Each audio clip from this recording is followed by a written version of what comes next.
जय श्री राधे सभी को, जय श्री कृष्णा। आज हम जिस विषय पे जो बात करेंगे वो है आने वाली महाशिवरात्रि। जो आने वाली जो महाशिवरात्रि है वो आ रही है 18 फरवरी को, दिन शनिवार, जिसको प्रदोष व्रत भी बताया गया है। देखिए, इस दिन शिवरात्रि तो है ही, उस दिन शनि प्रदोष व्रत भी है, जिसका प्रभाव इस जो हमारी जो धरा है इसमें बहुत ही सकारात्मक ऊर्जा का प्रभाव रहे। देखिए, ज्यादा वीडियो को लंबी ना करते हुए आपसे जो भी मैं उपाय बता रहा हूँ, आप अगर आप इस उपाय को करते हो तो आप भगवान शिव की कृपा बहुत जल्दी प्राप्त होगी। देखिए, जब भी कोई त्योहार आता है, अर्थात जैसे जन्माष्टमी हो गई या होली हो गई, दिवाली हो गई, हम उस देवता की पूजा करते हैं जिस दिन उस देवता का त्योहार होता है, या जिस दिन उस देवता का, आप ऐसे कह लीजिए कि जिस दिन उस देवता का दिन होता है। लेकिन जो हमारे देवी देवता है, जैसे कि हमारे शिव है, आने वाली शिवरात्रि पे हर व्यक्ति शिव की उपासना करता है, शिव की रात को तपस्या करता है। लेकिन भगवान शिव क्या कहते हैं? भगवान शिव कहते हैं, मेरा नाम लिया हुआ 1000 करोड़ बार नाम, लेकिन मेरे इष्ट का नाम लिया हुआ मेरे सामने केवल एक बार 1000 गुना पुण्य की फल की प्राप्ति होती है। अर्थात कहने का मतलब ये है, अगर आप भगवान शिव के सामने, अर्थात शिवलिंग के सामने या फिर भगवान की शिव की प्रतिमा के आगे अगर आप उनका नाम जपते हो तो भगवान शिव कहते हैं, मेरी इच्छा है कि मैं प्रसन्न हूं या ना हूं।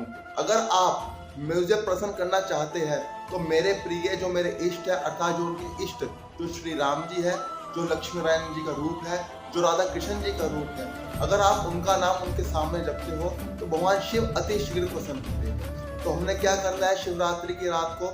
मैं ऐसा नहीं कह रहा कि आप शिव की पूजा ना करो या शिव की उपासना ना करो, लेकिन जो आपको मैं शास्त्र अनुमति से बता रहा हूँ और जो भगवान शिव बोलते हैं मैं वो बता रहा हूँ। कोई अपने दिमाग से या इधर उधर से वीडियो उठाकर नहीं, मैं आपको बता रहा हूँ।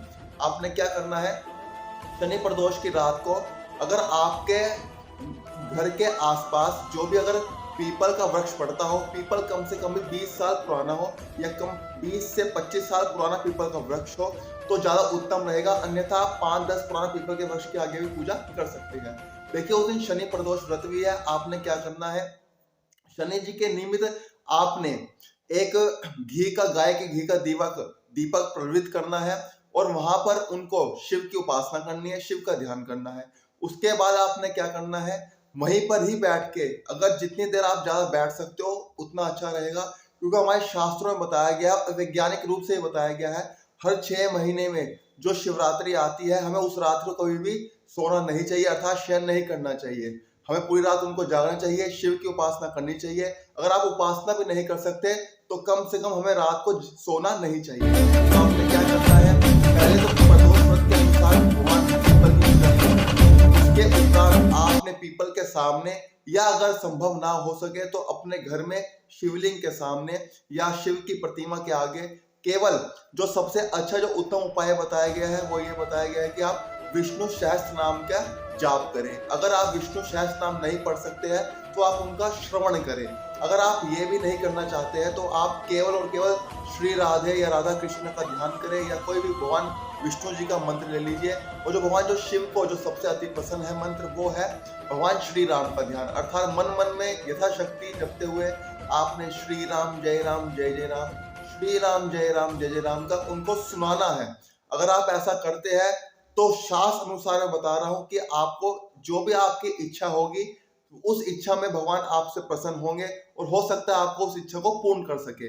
केवल ऐसा ही होता है, ऐसा नहीं कि आप कर लो और कुछ भी हो जाए, ऐसा नहीं है। देखिए, हमें किसी चीज की अगर फल की प्राप्ति लेनी है तो हमें तपस्या करनी पड़ती है। 2 मार्ग होते हैं भगवान को प्रसन्न करने के, एक होता है तपस्या का मार्ग और दूसरा होता है भाव का मार्ग। देखिए, तपस्या हर किसी के बस की है नहीं, और दूसरी रही बात भाव की, वो हर किसी के पास है नहीं। हम दिखावा करते हैं लंबे लंबे टिक्के लगाकर, या पूजा पाठ भी दिखाकर होती है, और जो पूजा पाठ दिखाकर होती है उसमें भाव का कोई मतलब नहीं रह जाता। तो आप अगर हो सके तो पीपल के वृक्ष के नीचे ये पूजा करिए, या फिर दूसरी पूजा आप अपने घर पे भी कर सकते हैं, क्योंकि ये एक तपस्या है। क्योंकि जो कहीं कुछ रात्रि ऐसी आती है जिसमें तपस्या का फल बड़ा मात्रा में बढ़ जाता है, जैसे कि होली की रात्रि, चंद्र ग्रहण, सूर्य ग्रहण, दिवाली की रात्रि, शिवरात्रि, कृष्ण जन्माष्टमी। इस तरह से ये ऐसे दिन है जिसमें हम जो भी पूजा पाठ करते हैं उसका फल कई लाखों करोड़ों गुना प्राप्त बढ़ जाता है। और दूसरा क्या होता है, जो हमारे पुण्य के, जो प्रारब्ध के जो गंदे कर्म है, वो इन पूजा पाठ से, वो जो कर्म का फल जो कटता कुछ नहीं है, बात ध्यान रखिएगा आप। उस फल का जो गंदा प्रभाव जो हमें इस जन्म में जो मिलेगा तो उसका प्रभाव कम हो जाएगा। और जब आपके अति मात्रा में पुण्य बड़े होंगे तो उस दुख की जो दुख आना है उस दुख की प्राप्ति इतनी नहीं हो पाएगी। अगर आपको मेरी वीडियो अच्छी लगती है तो आप इस वीडियो को लाइक करें, सब्सक्राइब करें और शेयर अवश्य करिए। जय श्री राधे, जय श्री कृष्ण।